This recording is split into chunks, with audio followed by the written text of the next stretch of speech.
Hey! I'm so glad you're here. When I was a kid, I liked to whittle little shapes out of sticks with a Swiss Army knife. I really only made sharper sticks, although I think I did try to make a little bear at one point. Or what did I try to make? What animal was it? I can't remember. But that's about all of the wood carving experience I have. So I thought it would be fun to try some wood carving. Every time I say wood carving, all I could think of is this. Wood carver!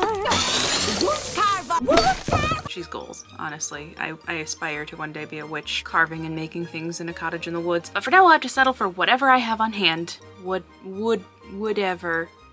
Okay. To try this out, I got a very basic wood carving kit from the craft store. I went with the cheapest option I could find because I'm just trying this out. Not really any reason to jump in the deep end. Those are our tools, so what am I gonna carve? Didn't actually think this through, shocker, because I knew I had something I could carve at home. So I went through all of my stuff and I found anything wooden that I wouldn't mind carving, and it turns out I had more options than I thought. First up, I've got this tiny little wooden box that I got for 10 cents at a garage sale. It has already lovingly been decorated with a little dragonfly, but he is broken, so I don't know if he'll be sticking around. Oh, and bedazzled with a single purple gem. A very artistic choice. That's one option. I also recently thrifted this pumpkin, which I'm so excited about. It was 99 cents. I also have this nice little drop leaf table that was purchased for $1 from a garage sale. She's a rickety queen, and she needs to be redecorated. It's cute, but it's not quite what I'd like in my space. I don't know what I'd like, but I know that's not it. And maybe we can carve something into the surface of it and make it look whimsical and cute and fun. So that's generally the plan. I know that's not really a plan, but it's all the plan that I have. We're gonna try wood carving.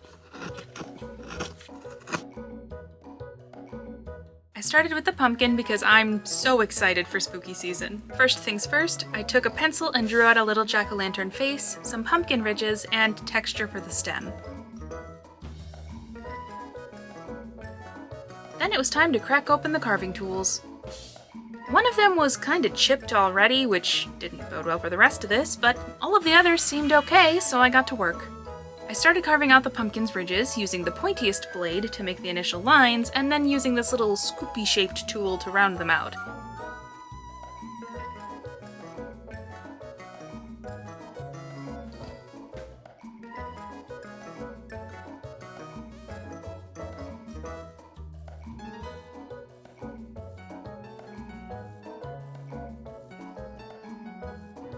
Scooping out the eyes took a while because I wanted some noticeable depth like a carved pumpkin.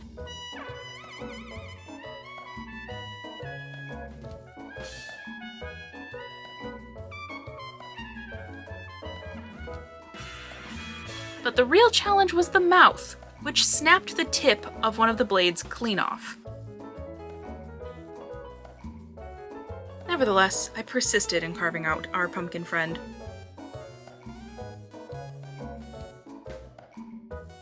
I used a flat blade to kind of round out the outer edges as much as I could. Then I noticed my camera focusing on a non-existent face behind me. And before long, the pumpkin was fully carved.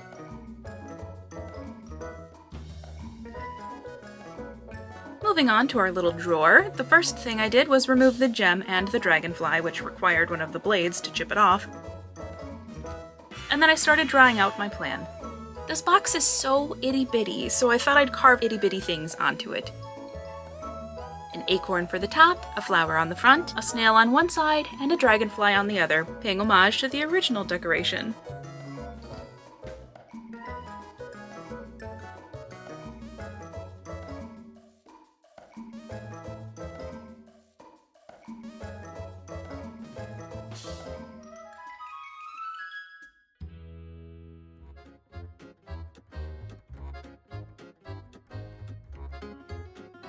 After carving for a while, I realized I couldn't feel the pad of my thumb, so I decided to stop for the night and continue the next day. The itty-bitty box didn't really have that much work left to do, so that was finished pretty quickly. And then I moved on to the table. But not really, because I hit such an intense art block that I couldn't figure out what to do with it, so I made that a problem for future me. And luckily, future me did have a vision. For some reason, I kept imagining a Starry Night-inspired design with lots of wavy lines in the middle,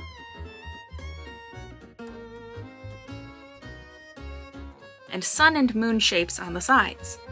I sketched out my plan and just started carving out all the shapes.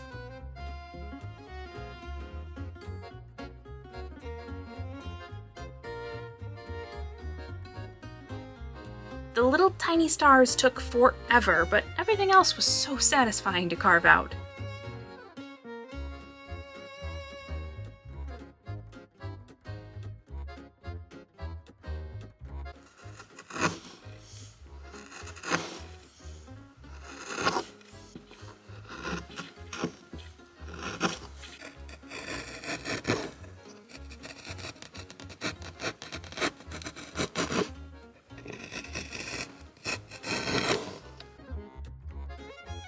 Once the pattern was fully carved, it was time to paint.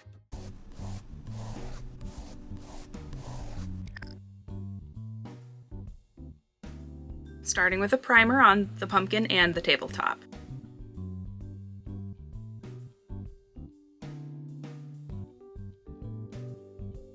While those dried, I tried to carve an empty spool of thread into a little creature to go inside of the drawer, but my hands were really feeling it today, so I decided to skip it and focus on the painting alone. I wanted the itty bitty box to remain more neutral in color, so I watered down some brown acrylic paint to kind of stain the wood instead of painting in all the little details. The paint seeped into the carved lines so nicely, leaving just a hint of brown on the surface, and I love how this looked in the end. The next day I went back and forth between the pumpkin and the table, painting an orange base on the pumpkin,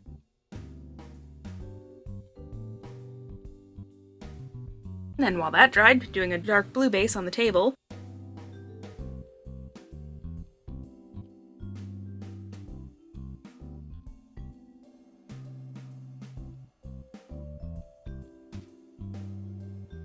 And then while that dried, I added details to the pumpkin. Then jumped back to the table.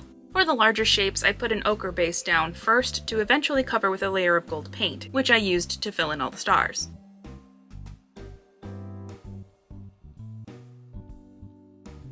I only made one mess by unknowingly dragging my arm across the wet paint at some point, but I was using the blue paint on the legs and the shelf anyway, so I just covered up that little mistake.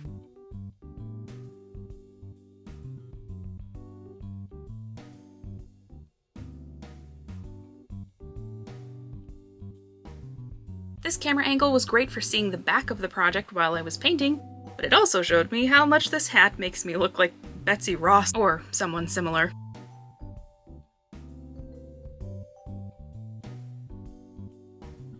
Once the surface was dry, I put the sides down to paint along the hinges,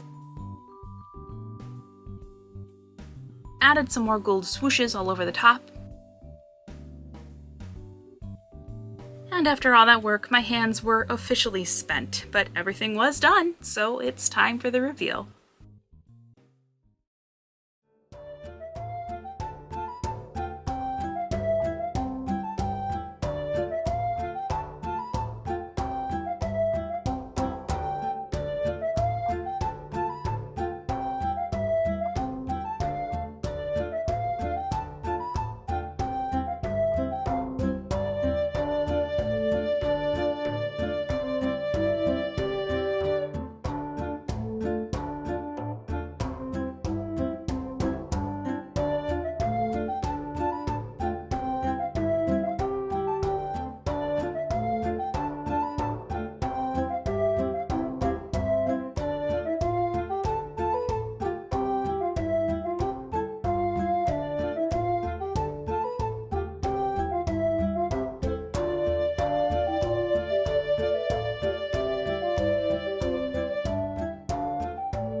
You can come up.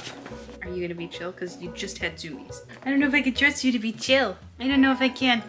Oh, you stink so bad. Are you gonna, where are you going? Okay, bye. Well, that was a fun little foray into wood carving, or really just engraving. I don't think I really carved much. I just kind of engraved things. But it was interesting trying out these tools for the first time, and they were great for engraving, I think the most. When I did try to carve something out of a solid piece, like the empty spools of thread, they were kind of hard to work with. I don't know if they're meant for that kind of thing, and I'm just misusing the tools, or if my hands just hurt so much from all of the wood carving I already did. did or what, but I couldn't very easily or very safely use them to carve something so small. I think perhaps if I had a bigger chunk of wood and I was working at it, maybe that would have made a difference. But carving the empty spools was just not working. So I'll have to experiment more with that, carving like a figure out of a solid block of wood, once I have not already destroyed my hands working on something else. All things considered, I do think I made some really cool stuff. I like my little pumpkin. I'm really glad I found that at the thrift store because it ended up being perfect for this video. That little box has been sitting in a different, bigger box for probably over a year, just waiting to be made into something else. And I do like the little carvings I did in it. I think it could be sanded. I didn't think to grab sandpaper for my wood carving video, which is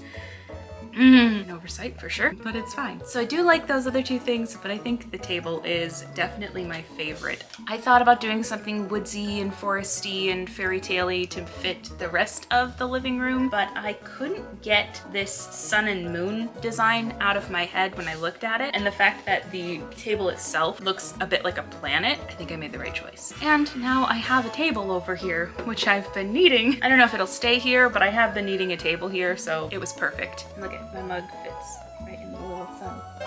I think I should add at some point a layer of resin to the top just to protect the paint job from getting scuffed and scratched, because I did not sand it down first before painting.